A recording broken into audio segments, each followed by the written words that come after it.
Hai, Assalamualaikum warahmatullahi wabarakatuh. Bismillahirrahmanirrahim.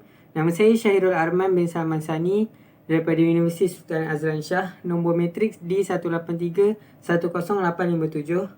Saya daripada Diploma Kaunseling Islami semester 6, pelajar daripada kelas Al-Quran Tajwid G2. Hari ini saya akan berkongsikan sedikit tentang ilmu tajwid. Bukanlah berkongsi, tapi sama-sama kita memperingati tentang ilmu tajwid.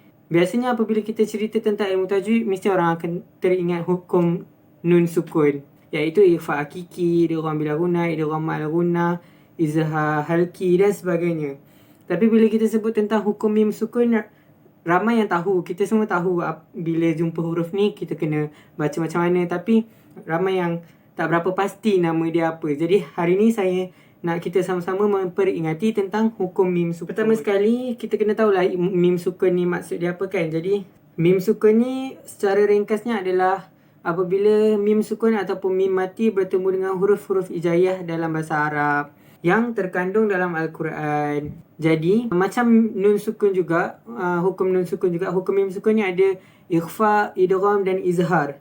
Tetapi nama-namanya adalah berbeza. Contoh macam dalam nun sukun, nama dia ikhfa hakiki, tapi dalam mim sukun lain. Dan antara perbezaannya adalah huruf-huruf yang terlibat dalam hukum tu. Contohnya macam ikhfa hakiki, ada senarai huruf yang lain, idgham ma'al gunnah lain. Dia tak sama dengan hukum ikhfa dalam mim sukun, idgham dalam mim sukun, izhar dalam mim sukun. Jadi huruf-huruf dia lain daripada huruf-huruf nun sukun. Dia tak sama. Jadi mari kita tengok dengan lebih mendalam siapa ataupun apa idgham, ikhfa dan izhar dalam hukum mim sukun ni. Yang pertama adalah hukum ikhfa ataupun nama panjang adalah ikhfa syafawi. Kenapa ia dipanggil ikhfa syafawi? Sebab syafawi ni maksud dia kebibiran. Jadi hukum mim sukun ni kan berkenaan dengan huruf mim. Jadi makhraj huruf mim tu keluar daripada bibir. Jadi disebabkan itulah nama hukum ikhfa ini menjadi ikhfa syafawi. Seterusnya adalah ikhfa syafawi ini berlaku apabila huruf mim sukun ataupun mim mati bertemu dengan huruf ba yang berbaris. Jadi huruf yang terlibat dalam ikhfa syafawi adalah huruf ba sahaja. Jadi macam mana cara bacaan ikhfa syafawi ni? Cara bacaan ikhfa syafawi ni adalah dengung selama 2 harakat dan tak boleh merapatkan bibir. Kena renggangkan sedikit bibir. Tak boleh tutup terus bunyi sampai bunyi mim, tapi kena renggangkan sedikit. Contoh-contohnya adalah ilaihim bihadiyah, alaikum biwakil, fahkum bainahum, amantum billah. Sekali lagi saya ingatkan, bila kita baca ikhfa syafawi ni, bila mim mati bertemu dengan huruf ba yang berbaris, kita tak boleh rapatkan bibir. Jadi tak boleh sebut ilaihim bihadiyah, tak boleh. Cara bacaannya adalah ilaihim bihadiyah, biar renggang sedikit. Seterusnya adalah idgham mislaini shaghir. Jadi huruf yang terlibat dalam hukum idgham mislaini shaghir ni adalah huruf mim. Ia berlaku apabila mim sukun ataupun mim mati bertemu dengan huruf mim yang berbaris. Jadi kenapa nama ni idgham mislaini shaghir?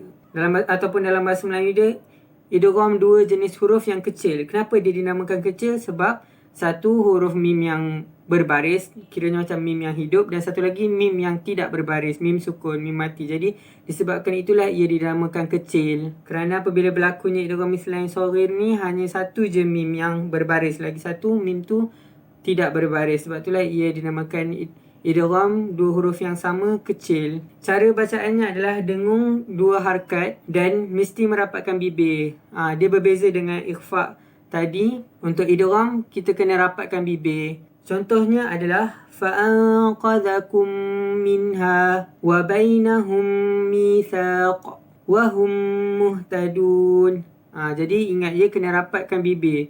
Sebab itulah untuk ikhfa syafawi kita tak boleh rapatkan bibir, sebab bila kita rapatkan bibir nanti dia akan jadi idgham mislaini shaghir bacaannya. Jadi untuk idgham mislaini shaghir, ingat ya, kena rapatkan bibir bila jumpa mim sukun, mim yang mati bertemu dengan huruf mim yang berbaris. Akhir sekali adalah hukum izhar syafawi.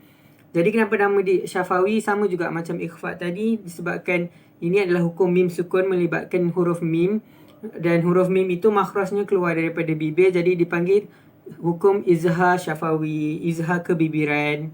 Huruf apa yang terlibat dalam izhar syafawi ni? Semua huruf kecuali mim dengan ba. Kenapa mim dan ba terkecuali? Sebab tadi ikhfa syafawi tadi dah melibatkan huruf ba. Kemudian idgham isnani shaghir dah melibatkan huruf mim. Jadi dalam izhar syafawi semua huruf kecuali huruf mim dan ba. Jadi senang nak ingat, kalau ikhfa syafawi tu ba sahaja. Kalau idgham isnani shaghir tu ingat misal lain tu sama, jadi mesti dengan mim. Jadi yang terakhir izhar syafawi semua huruf kecuali mim dan ba. Cara bacaan dia adalah menyatakan huruf mim tersebut dan tanpa dengung.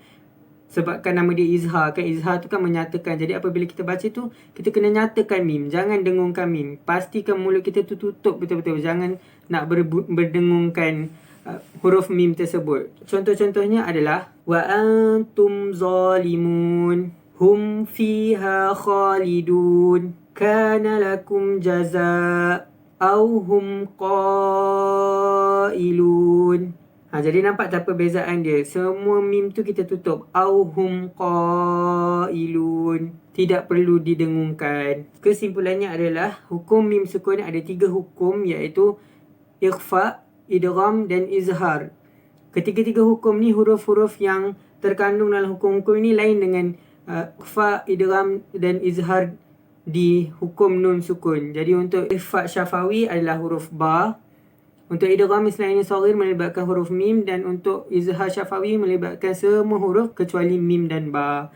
Jadi itu saja daripada saya. Harap kita sama-sama boleh ingatlah tentang hukum mim sukun, nama-nama hukum yang terlibat dalam mim sukun dan sebagainya. Wabillahi taufiq wal hidayah. Wassalamualaikum warahmatullahi wabarakatuh. Yang baik datang daripada Allah, yang buruk datang daripada diri saya sendiri. Sekian, terima kasih.